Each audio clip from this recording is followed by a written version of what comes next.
Salam, selamat pagi untuk kita semua. Terima kasih untuk waktu dan kesempatan yang diberikan kepada saya pada pagi hari ini untuk menyampaikan akan firman Tuhan. Baik, sebelum kita mulai, mari kita tunduk kepala dan kita berdoa. Bapa kami yang bertakhta dalam kerajaan surga, Bapa yang mulia, terpujilah namamu Tuhan. Oleh karena pada pagi hari ini kami kembali berkumpul bersama-sama untuk mendengarkan akan firman-Mu ya Tuhan. Urapi kami dengan Roh Kudus-Mu, berikan kepada kami pengertian dan ajari kami ya Tuhan untuk menerima firman-Mu, sehingga firman-Mu ini boleh dapat mengubahkan kehidupan kami. Urapi mulut hamba-Mu yang najis ini, biarlah Engkau yang berkata-kata, karena di dalam nama Tuhan Yesus kami berdoa, amin. Baik, judul firman Tuhan yang saya sampaikan pada pagi hari ini adalah Yesus rindu aku mati bersama Dia. Pertanyaannya adalah, mengapa Yesus rindu kita mati bersama Dia? Bukankah kerinduan Yesus agar kita boleh memperoleh hidup? Saudara-saudaraku, ketika kita berbicara mengenai kehidupan dan kematian, manakah yang kita pilih? Saya yakin dan percaya Bapak Ibu saudara-saudari sekalian pasti akan memilih kehidupan. Amin. Dan pada pagi hari ini kita akan belajar mengenai kehidupan itu, ya, kehidupan yang kekal, bukan kehidupan untuk sementara ini. Dan sebelum kita belajar akan kehidupan itu, kita akan belajar sedikit mengenai kematian. Apakah ada sesuatu yang menarik dari kematian yang kita tidak ketahui yang membuat Yesus rindu agar kita mati bersama Dia? Dan kira-kira apakah jenis kematian yang Yesus ingin kita miliki dalam hidup ini? Saudara-saudaraku, saya rindu mengawali dengan sebuah berita hangat dari negeri Paman Sam. Ya, siapa yang di sini yang tahu negeri Paman Sam? Oke, terima kasih. Ya, Amerika Serikat. Saudara-saudaraku, tahukah saudara, di Amerika Serikat ada sebuah tren baru mengenai kematian yang bernama The Positive Death Movement, ya, yang dalam bahasa Indonesianya adalah pergerakan kematian positif. Nah, ini adalah suatu pergerakan di mana setiap orang dapat mengalami pengalaman yang menyenangkan tanpa adanya rasa beban, rasanya penyesalan, yang dimana penuh dengan sukacita sebelum mereka mengalami kematian atau pada saat mereka akan mengalami kematian. Dan saudara-saudaraku, bahkan di Columbia University mereka memiliki program atau jurusan khusus mengenai hal ini yang bernama Death Lab. Dan bukan hanya itu, mereka juga mengadakan sebuah pelatihan, ya, 6 bulan. Ya, ini bukan di Amerika, New York, ya, yang bernama Art of Dying Institute. Nah, pendiri atau penggagas dari pergerakan ini mengatakan bahwa mengapa mereka membuat hal ini, mereka merasa bahwa sama halnya dengan kelahiran seorang bayi pada waktu mereka mau dilahirkan ke atas dunia ini membutuhkan seorang bidan, maka pada waktu mereka mau mengalami kematian pun seseorang membutuhkan seorang bidan, ya, di akhir-akhir hidup mereka. Baik, ada sebuah cerita di suatu sore hari, seorang perempuan tua bernama Satsi Weisberger. Dia ini berumur 88 tahun, sudah tua saudara-saudara. Nah, dia ini sedang menyambut para tamunya yang sedang datang ke tempat dia di sebuah apartemen Upper West Side, di mana Satsi ini dia sedang mengadakan sebuah pesta perayaan di apartemennya ini. Nah, dia mengatakan dan menyambut para tamu, dia mengatakan seperti ini, I hope we have fun, yang artinya saya berharap kita bisa bersenang bersama-sama.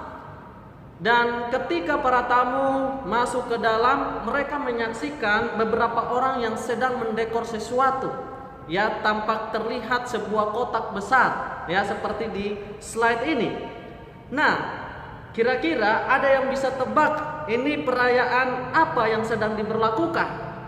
Ya, saudara-saudaraku, ini perayaan namanya funeral.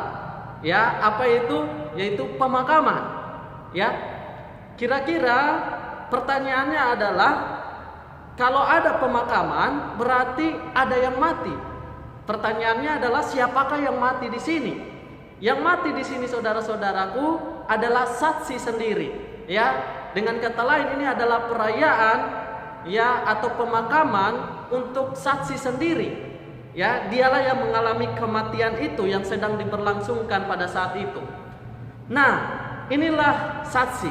Nah, ini adalah sebelum memulai acara. Ya, dia sedang bersiap-siap untuk menyambut para tamu. Dan saudara-saudaraku, tahukah saudara isi daripada acara tersebut? Ya, isinya sama seperti perayaan ulang tahun pada umumnya. Di sana ada berupa isi tentang kesaksian-kesaksian, lalu nanti saksi akan memberikan harapan-harapannya, lalu nanti dia juga akan memberikan wejangan-wejangan kepada orang-orang yang datang. Saudara-saudaraku, ketika dia akan menyampaikan itu, banyak orang yang datang mengucapkan selamat kepada saksi. Tapi di sini, saudara-saudaraku, saya bingung, kira-kira ucapan selamat seperti apakah yang diucapkan oleh orang-orang yang datang selamat kepada saksi ini? Ya, kalau biasanya kalau kita pergi ke acara ulang tahun, kita mengatakan selamat ulang tahun ya brother, sister, ya seperti itu. Tapi saya bingung, ucapan seperti apakah yang dikatakan kepada saksi ini? Apakah langsung mengatakan selamat meninggal ya saksi? Saya tidak tahu, saya bingung ya. Jadi jujur saya tidak tahu. Tapi saudara-saudaraku, tidak seperti acara perkabungan pada umumnya, saksi ini tahu berapa banyak orang yang datang ke pemakamannya. Dan dia sangat merasa puas dan bangga oleh karena kehadiran daripada keluarganya, sanak saudaranya, kerabat dan sahabat-sahabat yang hadir pada saat itu. Dan saudara-saudaraku tahu, sebenarnya saksi ini dia belum ingin mati. Dia merasa bahwa dia masih sangat kuat, dan dia merasa bahwa dia masih bisa bertahan hidup sampai umur 100 tahun. Saudara-saudaraku, dunia paham betul bahwa setiap manusia akan mengalami yang namanya kematian. Dan selama berabad-abad, kematian ini menjadi satu momok yang sangat menakutkan, ya. Dan masing-masing orang mempunyai caranya masing-masing dalam menanggapi tentang kematian ini, ya. Bahkan kalau kita lihat ada yang ekstrim, ya. Kalau di dalam adat Batak, ya di Tapanuli yang saya baca, mereka membuat perayaan, ya apalagi kalau opung itu meninggalkan cucu yang sangat banyak atau anak yang sangat banyak, atau mungkin meninggalkan hal-hal yang sangat baik, ya mereka akan mengadakan sebuah perayaan, ya bukan untuk meratapi saudara, tapi merayakannya. Dan di kota Toraja, ya di Toraja, saudara-saudaraku, orang mati itu diizinkan masuk ke dalam rumah mereka, dan mereka akan hidup bersama-sama di sana, ya. Jadi ada banyak hal yang terjadi yang mungkin kita tidak ketahui, ya dilakukan saat ini, yang belum pernah terjadi sebelum-sebelumnya. Tapi saudara-saudaraku, kita memuji Tuhan, kita bersyukur kepada Tuhan oleh karena firman Tuhan ini yang adalah fondasi iman kita, memberitahukan kepada kita mengenai kematian, ya, dan bagaimana kita menyingkapi akan kematian. Pertanyaannya adalah, mengapa adanya kematian? Ya, tentunya ini oleh karena dosa, ya, oleh karena pelanggaran daripada nenek moyang kita, sehingga dosa ini masuk ke atas dunia dan membuat kita mengalami kematian. Ya, mari kita buka Alkitab kita di dalam Roma pasal yang ke-6 ayat yang ke-23. Demikian bunyi firman Tuhan. Dikatakan, sebab upah dosa ialah maut, tetapi karunia Allah ialah hidup yang kekal dalam Kristus Yesus Tuhan kita. Saudara-saudaraku, upah maut itu apa? Upah dosa itu apa? Kematian. Ya, kematian seperti apa saudara-saudaraku? Ya, kematian di sini adalah kematian yang sudah tidak ada apa-apanya. Ya, artinya tidak ada lagi kehidupan. Dengan kata lain, kematian kekal, saudara-saudaraku. Ya, pertanyaannya, apakah ini yang dirindukan oleh Yesus kepada kita agar kita mengalami kematian kekal? Tidak, saudara-saudaraku. Dilanjutkan di ayat itu mengatakan bahwa apa? Tetapi karunia Allah ialah supaya kita memiliki hidup yang kekal dalam Kristus Yesus. Jadi saudara-saudaraku, sebagaimana judul kita, ya, bukanlah kematian seperti ini yang Yesus inginkan, tetapi Tuhan rindu agar kita memiliki kehidupan yang kekal bersama dengan Yesus. Tapi saudara-saudaraku, di dalam Roma pasal yang ketiga ayat yang ke-23 dikatakan, karena semua orang telah berbuat dosa dan telah kehilangan kemuliaan Allah. Ya, di sini firman Tuhan katakan bahwa semua orang telah berbuat dosa. Ya, di sini tanpa terkecuali saudara-saudaraku. Ya, baik saya yang sedang berbicara ini, tanpa terkecuali semua kita telah berbuat dosa. Dengan kata lain, ya, firman Tuhan mau katakan bahwa kita semua ini harusnya kita mengalami kematian. Bahkan saudara-saudaraku, di dalam sebuah kutipan di dalam buku Faith and Work halaman 21 paragraf yang kedua, inilah posisi kita dikatakan. Inilah posisi umat manusia setelah mereka memisahkan diri dari Tuhan Allah melalui pelanggaran. Dia tidak lagi memiliki hak untuk menghirup udara, sinar matahari, atau makanan. Saudara-saudaraku, coba kita membayangkan akan hal ini. Betapa tidak berdayanya kita sesungguhnya, saudara-saudara. Artinya, ya, di sini kita tidak berhak dikatakan untuk apa? Menghirup udara, bahkan untuk dapat sinar matahari, bahkan makanan. Tapi faktanya saudara-saudaraku, kita masih bisa merasakan akan hal itu sampai dengan saat ini. Ya, mengapa? Kutipan selanjutnya dikatakan, dan alasan mengapa manusia tidak dimusnahkan adalah karena Tuhan Allah mengasihi mereka, sehingga Dia mengaruniakan anaknya yang kekasih untuk menderita hukuman pelanggaran. Saudara-saudaraku, inilah yang dinamakan dengan kasih karunia. Apa itu kasih karunia? Kasih karunia adalah ketika seseorang tidak layak menerimanya namun tetap saja menerimanya. Ya, bukan oleh karena si penerima apa yang dia lakukan, tetapi oleh karena si pemberi itu. Ya, inilah yang dinamakan dengan kasih karunia. Ya, tetapi saudaraku, sebagaimana pelanggaran itu ada akibatnya, ada konsekuensinya, dan kita tahu konsekuensinya adalah hukuman kematian. Nah, di dalam selanjutnya di Bible Commentary jilid 1 halaman 1085 paragraf yang kedua dikatakan, Kristus anak Allah berdiri di antara kehidupan dan kematian berkata, biarlah hukuman itu jatuh padaku, aku akan menggantikan tempat manusia, mereka akan memiliki kesempatan yang lain. Saudara-saudaraku, untuk menggantikan hukuman itu yang harus dialami oleh manusia, Yesus harus berdiri di tempat yaitu antara kehidupan dan kematian untuk menggantikan kita manusia yang berdosa ini yang harus mengalami kematian. Ya, yang dimana Dia rindu agar supaya kita memiliki kesempatan. Kesempatan untuk apa? Kesempatan untuk mengalami kehidupan yang kekal. Karena kita tahu bahwa kita semua ini harus mengalami kematian kekal. Dan untuk menggantikan itu, Yesus harus menggantikan posisi kita, manusia yang berdosa itu. Yang dimana dia harus mengalami hukuman mati, tetapi Yesus yang gantikan itu, menggantikan posisi kita itu. Itulah sebabnya saudara-saudaraku, di dalam Yohanes pasal yang ketiga ayat yang ke-6 demikian firman Tuhan. Ya, karena begitu besar kasih Allah akan dunia ini sehingga Ia telah mengaruniakan anaknya yang tunggal supaya setiap orang yang percaya kepadanya tidak binasa melainkan memperoleh hidup yang kekal. Saudara-saudaraku, karena begitu besarnya kasih Allah Bapa kepada kita, Dia mau mengirimkan anaknya yang tunggal, anak satu-satunya yang Dia kasihi.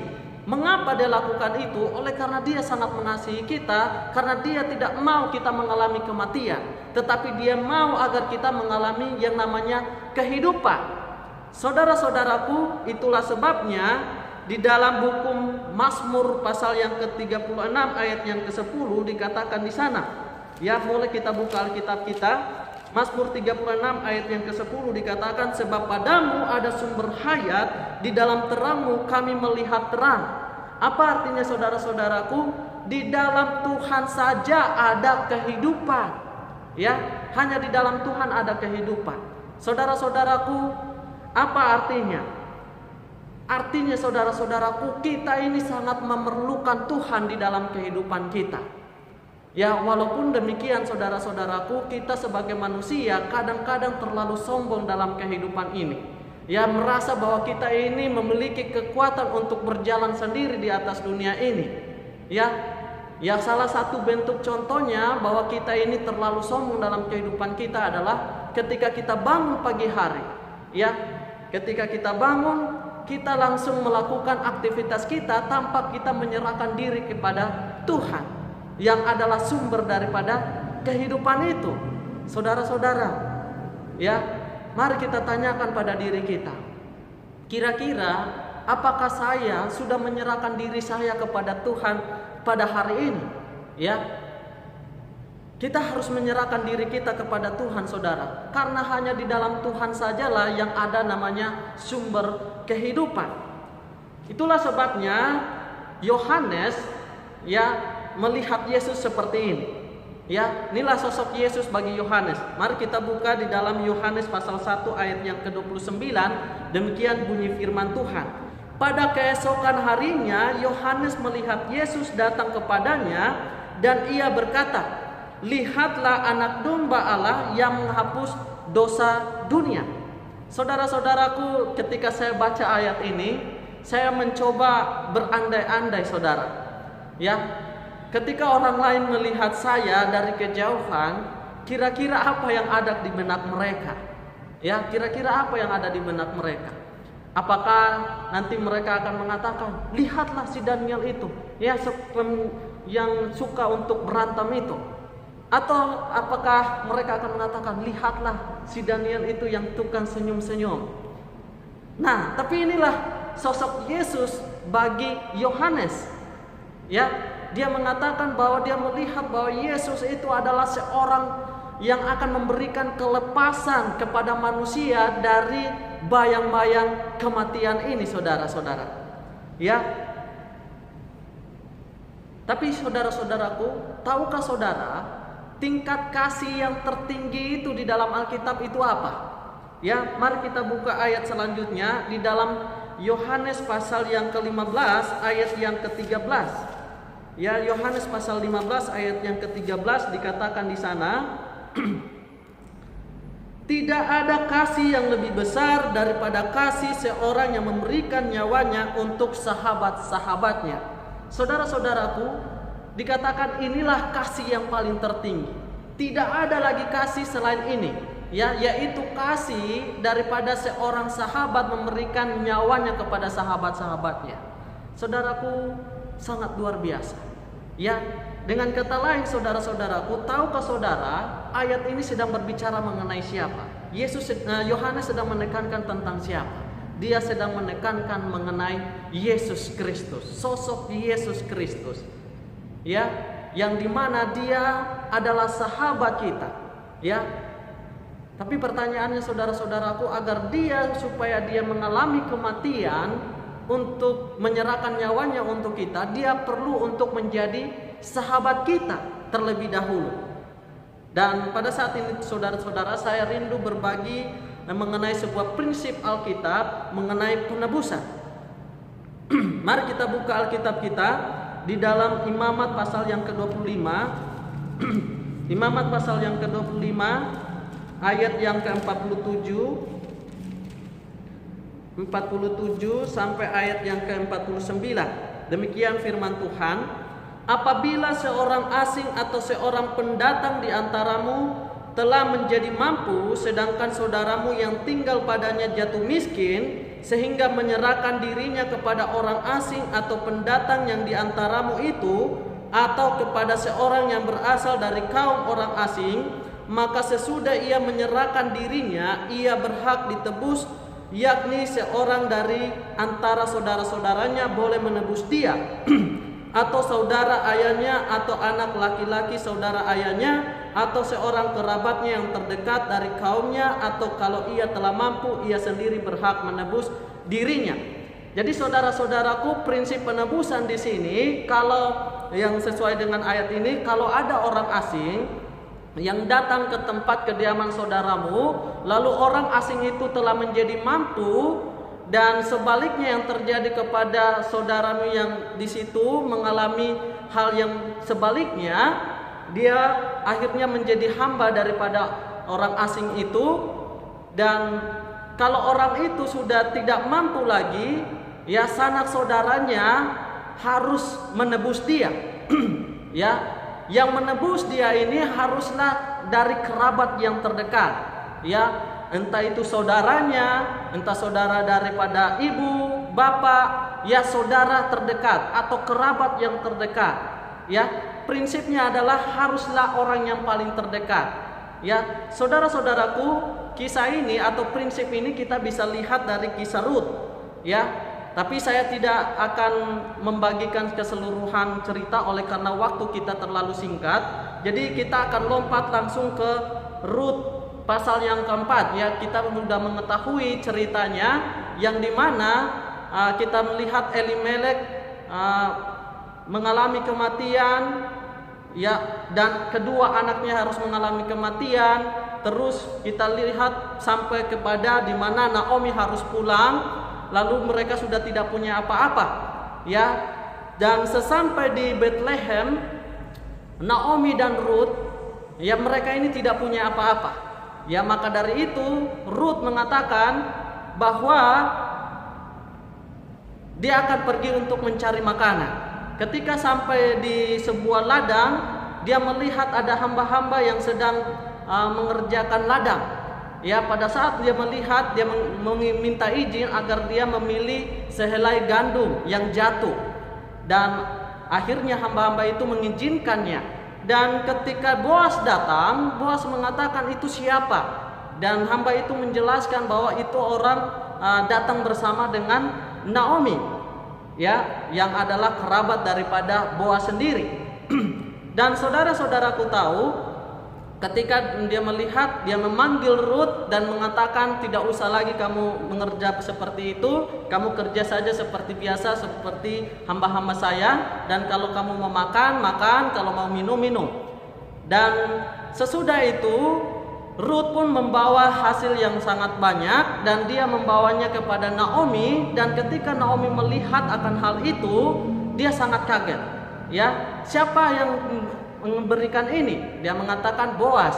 Oh, itu Boas itu adalah seorang yang wajib untuk menebus kita.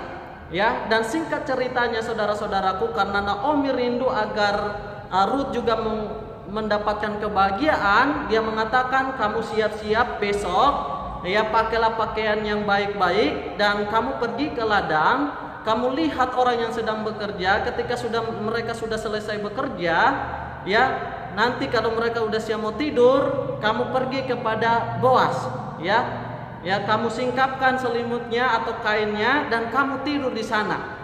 Dan saudara-saudaraku, Rut pun melakukan hal yang sama. Dan ketika di malam hari terbangunlah Boas dan melihat ada perempuan di sana, yaitu Rut.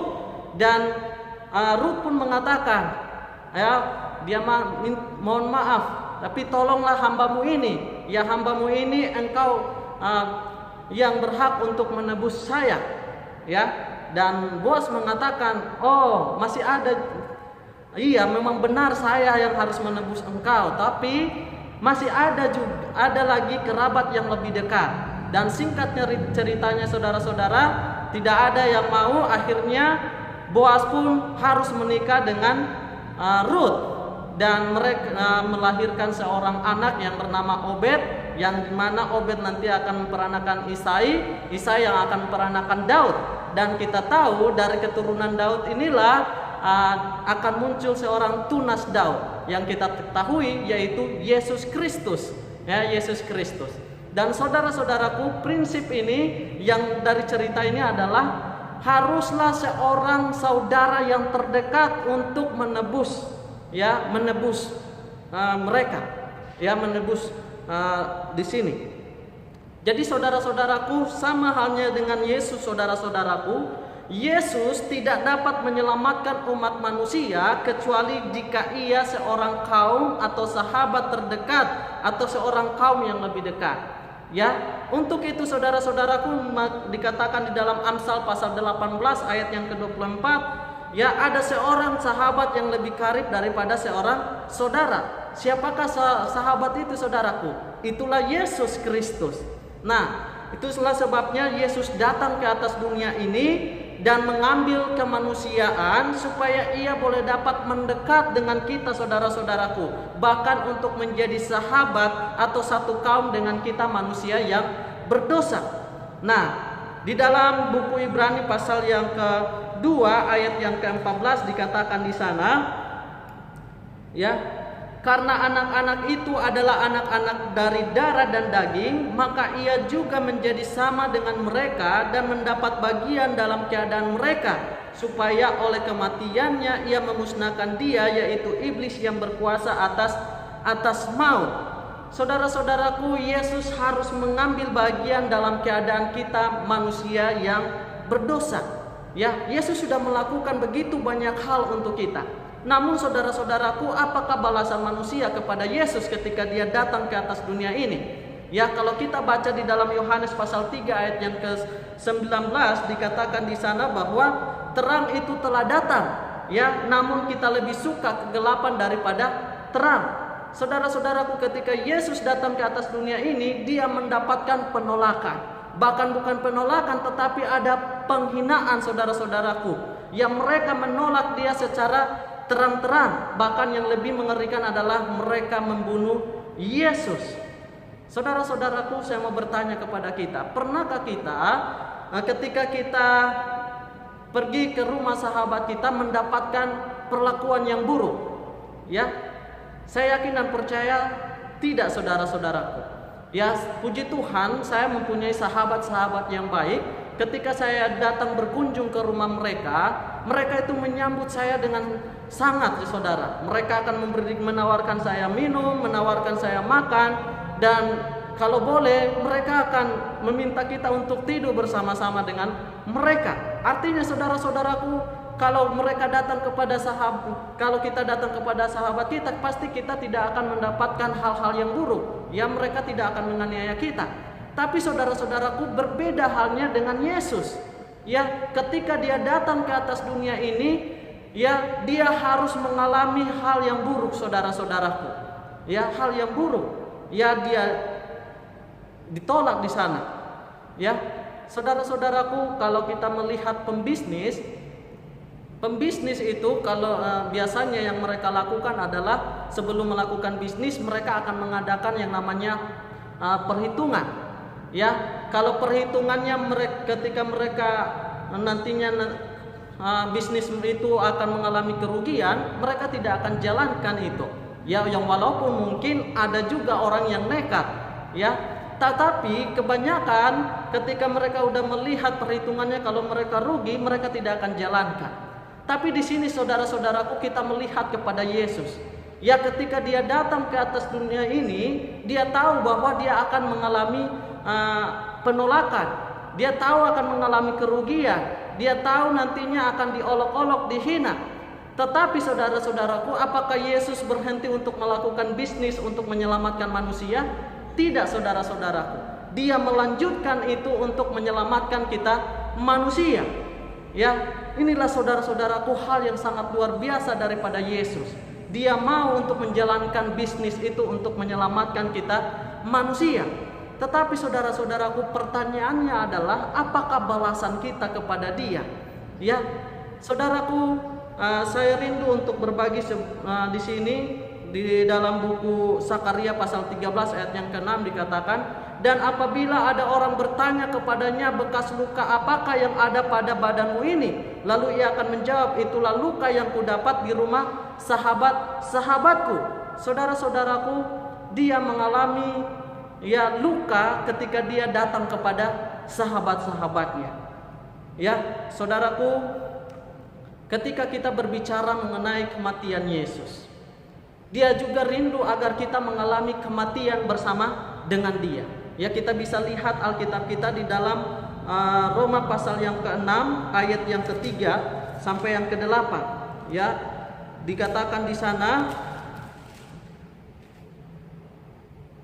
atau tidak tahukah kamu bahwa kita semua yang telah dibaptis dalam Kristus telah dibaptis dalam kematiannya, dengan demikian kita telah dikuburkan bersama-sama dengan Dia oleh baptisan dalam kematian, supaya sama seperti Kristus telah dibangkitkan dari antara orang mati oleh kemuliaan Bapa, demikian juga kita akan hidup dalam hidup yang baru. Saya lompat ayat yang ke-7, sebab siapa yang telah mati ia telah bebas dari dosa. Jadi saudara-saudaraku, prinsipnya adalah ya, Yesus rindu agar kita juga mengalami kematian. Kematian yang diinginkan oleh Yesus ini adalah kematian daripada manusia lama. Ya, manusia lama kita. Ketika kita akan mengalami kematian manusia lama, itu akan dikuburkan dan akan mengalami kebangkitan manusia yang baru, yaitu hidup bersama dengan Yesus, hidup yang sudah dipenuhi dengan Roh, ya, hidup baru bersama dengan Yesus. Saudara-saudaraku, pada saat ini saya akan membagikan suatu hal bahwa tidak akan ada yang namanya kebangkitan bila mana tidak ada yang namanya kematian. Artinya apa, saudara-saudaraku? Tidak akan ada kehidupan yang baru tanpa adanya kematian terlebih dahulu terhadap manusia yang lama, ya, yang lama. Untuk itu saudara-saudaraku, ya, kalau kita mengerti dan memahami apa arti kematian dan kebangkitan daripada Yesus Kristus, ya, adalah sebuah sukacita bagi kita untuk mati bersama dengan Dia. Kenapa saudara-saudaraku? Karena nantinya kita akan bangkit juga bersama dengan siapa? Dengan Yesus yang adalah sumber kehidupan itu. Panggilan saya pada pagi hari ini adalah, saudaraku, tentunya ada begitu banyak manusia-manusia lama kita. Yesus sudah melakukan begitu banyak hal untuk menebus kita, untuk menggantikan posisi kita yang harusnya mati. Tapi pertanyaannya, maukah kita meninggalkan manusia lama kita? Ya, di mana Yesus rindu agar kita hidup bersama dengan Dia. Bila mana itu adalah kerinduan saudara dan saya, mari kita berkomitmen kepada Tuhan dan kita berdoa. Bapa kami yang di surga, terima kasih akan firman-Mu ya Tuhan. Biarlah firman ini boleh menguatkan kami dan memperoleh pengharapan di dalam Engkau. Karena di dalam nama Tuhan Yesus kami berdoa, amin.